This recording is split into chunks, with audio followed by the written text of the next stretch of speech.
그 분양전환 임대아파트의 경우에 분양전환 시점에 이르렀을 때 그 분양가를 놓고 사업자와 입주민 간의 갈등을 빚는 경우가 상당히 많은 것으로 알고 있거든요. 분양 전환 임대 아파트를 분양을 받으시면 우선 분양권뿐만 아니라 이거를 시세보다 싸게 분양을 받을 수 있다고 생각을 하시거든요. 반드시 그런 게 아니에요. 그래서 안녕하십니까, 아이비토마토 노재욱 기자입니다. 오늘도 김예린 변호사 모시고 부동산 법률 상식에 대해 들어보겠습니다. 이번에는 분양전환 임대아파트에 관해 꼭 알아야 할 법률 상식에 대해 살펴볼 텐데요. 네, 변호사님께서 먼저 분양전환 임대아파트의 개념에 대해서 간단히 설명해 주신다면. 네, 분양전환 임대 아파트를 생소하게 생각하시는 분들이 많을 것 같아요. 근데 이제 말 그대로 임대 아파트거든요.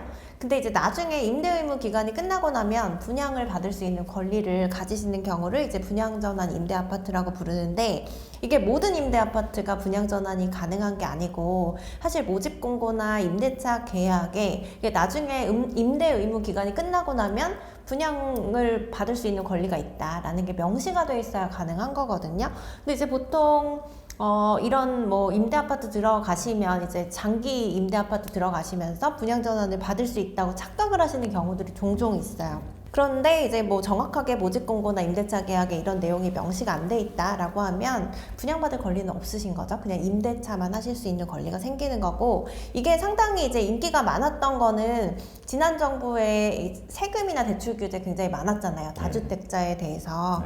근데 그러다 보니까 이거는 이제 주택을 오랜 기간 소유를 하지 않으면서도 나중에 이제 분양을 좀 시세보다 싸게 받을 수 있는 권리를 가지시는 경우이기 때문에 선호도가 좀 높았죠. 그래서 막 경쟁률도 수백 대 1이 나오고 그랬던 경우들이 좀 있었습니다. 이제 개념에 대해서 변호사님께 설명 잘 해주셨는데, 그 분양전환 임대아파트의 경우에 뭐 조기 분양하는 경우도 있고, 아니면은 그 이제 임대가 만료가 되고 분양전환 시점에 이르렀을 때 네. 그 분양가를 놓고 사업자와 입주민 간의 갈등을 빚는 경우가 상당히 많은 것으로 알고 있거든요. 이럴 때 이제 입주민 입장에서는 어떻게 대응해야 한다고 보시나요? 이게 보통 분양 전환 임대 아파트를 분양을 받으시면 우선 분양권뿐만 아니라 이거를 시세보다 싸게 분양을 받을 수 있다고 생각을 하시거든요. 근데 이제 반드시 그런 게 아니에요. 그래서 모집 공고나 뭐 이제 임대차 계약서에 나중에 분양 시점에 어떤 분양가로 분양을 하겠다라는 게 명시가 돼 있으면 이거 확정 분양제라고 부르는데 그 분양가들을 받을 수는 있는 거거든요. 근데 이런 게 없으면 분양 시점에 가서 사실 임대인이 마음대로 정할 수가 있게 되는 거죠. 그래서 싸게 분양받을 거라고 생각하고 분양전환 임대 아파트에 들어갔는데 네. 나중에 이제 생각보다 분양가가 비싸다라고 해서 분쟁이 종종 생기는 경우들이 있어요. 그래서 두 가지 사례를 좀 비교를 해보면, 이제 하나는 오송역 근처의 한 아파트죠. 네. 여기서는 이제 확정 분양가로 이미 분양가가 정해져 있다, 이런 부분이 모집 공고나 임대차 계약서에도 포함이 돼 있었거든요. 그래서 이런 경우에 확정 분양 받을 수 있다고 보시면 되는 건데, 이제 한 번 또 문제가 됐던 거는 이게 성남 고등지구의 한 아파트였어요. 그래서 네. 여기 보면은 이런 내용이 전혀 없었고, 오히려 이제 모집 공고나 임대차 계약서에 나중에 이제 분양 전환 시점에 임대인이 분양가를 정한다라고 되어 있었음에도 불구하고 이제 임차인들이 느끼기에는 그 분양가가 너무 비싼 거죠. 네. 그래서 분쟁이 있었던 사례들이 좀 있었어요. 이런 부분들을 좀 잘 보셔야 될 것 같고, 사실 이제 임차인들이 느끼는 그 분양가와 임대인이 생각하는 분양가는 좀 괴리가 있을 수밖에 없거든요. 그래서 네. 임차인 입장에서는 이제 분양 전환 시점에 정해지는 분양가가 항상 높다고 느낄 수밖에 없는 상황이라서 분쟁이 계속 생기는 것 같아요. 네. 그러면 이런 이제 분쟁들을 방지하기 위해서 뭐 분양가 산정이나 분양 전환 방식이나 이런 거에 대해서 어떤 통일된 법적 기준을 마련해야 된다, 이렇게 주장하시는 분도 계시던데 변호사님께서는 어떻게 생각하시나요? 이게 공공주택 같은 경우에는 사실 분양 전환할 때 분양가 산정 방식이 정해져 있어요. 공공주택 특별법에. 그래서 임대 의무 기간이 5년인 경우에는 뭐 건설 원가랑 감정평가 금액 이제 더한 거에 50% 정도에서 이제 정해진다고 보시면 되고, 10년인 경우에는 감정평가해서 정하도록 돼 있거든요. 근데 이게 사실 감정평가를 두고도 뭐가 잘못됐다 뭐 이런 식의 소송이 많이 이루어지기는 하는데, 근데 원칙적으로 사실 감정평가라는 거는 좀 공인된 기관에서 시세를 객관적으로 평가를 하는 거기 때문에 상당히 이제 신뢰성 있는 지표로 볼 수 있을 것 같아요. 그래서 뭐 이런 경우에 이제 기준이 정해져 있다라고 하면 그렇게 큰 뭐 다툼의 소지가 있다고 보이진 않는데, 근데 민간 임대주택 같은 경우에는 이렇게 아무래도 사적자치의 원칙이 적용이 되는 곳이잖아요. 네. 그래서 임대인과 임차인이 의사의 합치에 따라서 수요와 공급의 원리에 따라서 그래서 분양가가 정해진다고 봐야 되기 때문에 이제 별다른 규정이 정해져 있는 건 아니죠. 그러다 네. 보니까 다툼의 소지가 많아지는 거는 맞는데 네. 근데 어쨌든 이게 사적자치의 영역이잖아요. 그래서 네. 이거를 뭐 어떤 기준을 법제화해서 강제하기보다는 제가 봤을 때 이게 그 모집 공고나 임대차 계약 같은 것들에 좀 구체적인 이런 분양가 정하는 방식 이런 것들을 좀 그 규정하는 방향으로 네. 규정하도록 강제하는 방향으로 가는 게 적절하지 않을까라는 생각이에요. 그 이제 분양저나 임대아파트에 거주하시는 많은 입주민들이 있습니다. 근데 임대기간 만료 전에 여러 사유로 뭐 이사를 가야 되는 경우가 생기잖아요. 그래서 임차권을 다른 이에게 넘길 수 있는 것으로 알고 있는데요. 이때 유의해야 할 점에 대해서 말씀해 주신다면. 이제 그 기존에는 분양권 전매 제한이 굉장히 강했잖아요. 그런데 이제 올해부터는 좀 분양권 전매 제한이 많이 완화가 돼서 사실 별로 실익이 없을 수는 있는데 분양권 전매 제한이 강할 때는 사실 임차권 같은 경우에는 전매 제한이 별도로 없었거든요. 그래서 자유롭게 사고 팔 수 있다는 장점이 있었던 거죠. 물론 이 경우에 민간 임대 아파트 같은 경우에만 가능하고 공공 임대는 또 이제 양도나 전대가 제한이 되긴 했었어요.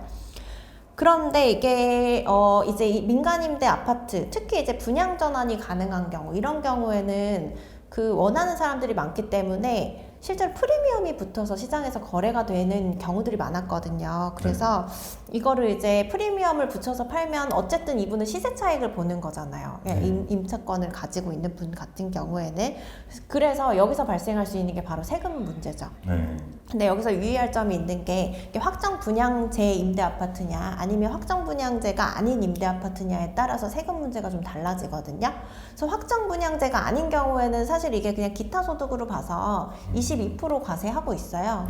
근데 그게 아니라 확정 분양제면 사실 이게 엄밀히 말하면 임차권인 건 맞는데 나중에 분양 전환 시점에서는 또 아파트를 분양받을 수 있는 권리가 있는 거잖아요. 그래서 이게 한번 문제가 돼서 국세심판원에서 해석이 있었죠.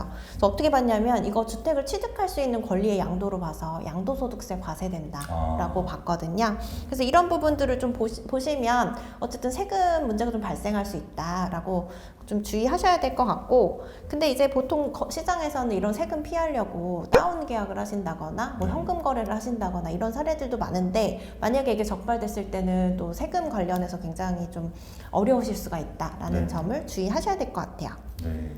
뭐 집값이 최근에 많이 떨어졌다고 해도 뭐 내 집 마련이 현실적으로 이제 서민 입장에서 많이 어렵잖아요. 그래서 대다수의 많은 서민분들께서 이제 분양저나 임대아파트에 관심을 두고 계시고 있는데 이제 분양저나 임대아파트에 입주하기 전에 앞서서 꼭 살펴봐야 된다 하는 점들을 짚어주신다면. 이제 공공주택 같은 경우에는 아까 말씀드린 것처럼 이게 임대 의무 기간을 채우기 전에 임차권을 양도하거나 전대하거나 이게 안 되거든요. 그래서 만약에 이걸 어기게 된다라고 했을 때는 이제 입주 자격이 일정 기간 제한될 수 있는 불이익이 있어요. 그래서 이런 부분들을 좀 조심하셔야 될 것 같고, 민간 주택 같은 경우에는 그 모집 공고와 그리고 임대차 계약서 내용을 좀 자세히 보셔야겠죠. 아까 말씀드린 것처럼 그냥 임대차만 하는 경우도 있고 나중에 이제 분양권을 주는 경우도 있잖아요. 그리고 또 분양권을 준다고 하더라도 확정 분양제냐 아니냐에 따라서도 좀 달라질 수가 있기 때문에 이런 부분들이 이제 그 모집 공고랑 임대차 계약서 명시가 돼 있거든요. 근데 이제 분양 광고에는 마치 확정 분양제인 것처럼 해서 광고를 하고 막상 모집 공고나 임대차 계약서를 보면 그런 내용이 없는 경우들도 있어요. 그래서 이런 것들을 좀 반드시 확인해 보셔야 되고, 또 이제 최근에 좀 문제가 됐던 사례들이 있어요. 뭐냐면 문제가 됐다기보다는 좀 논란이 됐었던 거죠. 새로운 방식으로 또 이제 민간 임대를 분양을 했는데 어떻게 했냐면 일단 임대차 보증금 받는 거 외에 매매 예약금을 일부 받아서 매매 예약금을 지불한 사람에게만 나중에 우선 분양할 수 있는, 받을 수 있는 권리를 주는 그런 경우들이 있었는데, 이게 주의할 점은 뭐냐면 매매 예약금을 담보할 수 있는 어떤 담보물이 명확하지가 않다는 거예요. 그렇게 되면 임대차 보증금 같은 거는 대항력 발생하면 그 전입신고하고 확정일자 받으면 이제 나중에 우선 변제권과 대항력 발생하거든요. 그래서 이제 경매에 넘어가더라도 그 순위에 따라서 배당을 받으시면 되는 근데 이 매매 예약금은 채권으로만 존재하는 거니까 너무 애매하다는 거죠. 그래서 건설사가 도산을 해버린다거나 이랬을 때는 받기가 없고, 그리고 이게 의무 임대 기간이 사실은 5년, 10년 이렇게 되다 보니까 그 장기간 이 건설사가 어떻게 될지, 재산 상황이 어떻게 될지 알 수가 없는 부분이 있어서 좀 네. 유의를 하셔야 될 것 같아요. 최근에 한 단지에 이제 판결이 난 걸로 알고 있습니다. 그 결국에 시행사가 과징금을 받은 걸로 알고 있는데, 그 처음에 입주할 때는 그 월세를 전혀 낼 필요가 없고 네. 올 전세로 거주를 하면 된다. 근데 이제 계약서에 월세가 명시돼 있어서 그 입주하시는 분들께서 이게 뭐냐라고 물었더니 이것은 그냥 계약서상 형식상 하는 거일 뿐이다, 이렇게 말을 했었는데, 결국에는 나중에 그 1년 뒤에 계약서대로 월세를 요구하면서 논란이 됐던 걸로 알고 있거든요. 네. 이런 것들은 그러면은 어떻게, 이런 것들을 피하기 위해서는 입주민 입장에서 어떤 점들을 좀 살펴봐야 될까요? 이제 말씀드린 것처럼 계약서 내용을 좀 꼼꼼하게 보셨어야 되는 거죠. 근데 네. 이거는 사실 이제 분양한 입장에서, 그러니까 그 임대인 입장에서 굉장히 잘못한 거죠. 왜냐하면 계약의 내용을 잘못 알도록 해서 이게 계약을 체결하도록 한, 어떻게 보면 사기라고도 볼 수가 있고 네. 그런 부분들이 있기 때문에 문제가 있는데, 이제 임차인 입장에서도 사실 계약서에 서명하시면 그 계약대로 효력이 발생한다고 네. 보실 수밖에 없잖아요. 그래서 네. 이런 부분들을 좀 꼼꼼하게 보셔야 권리나 이런 것들을 정당하게 이제 하실 수가 있는 거죠. 네, 오늘 김예린 변호사 모시고 분양전환 임대아파트에 대한 여러 유익한 얘기 들어봤습니다. 구독자 여러분도 이 영상을 통해 분양전환 임대아파트에 관한 그동안의 궁금증들 풀리셨길 바라겠습니다. 지금까지 김예린 변호사, 저는 아이비토마토 노재욱 기자였습니다. 감사합니다.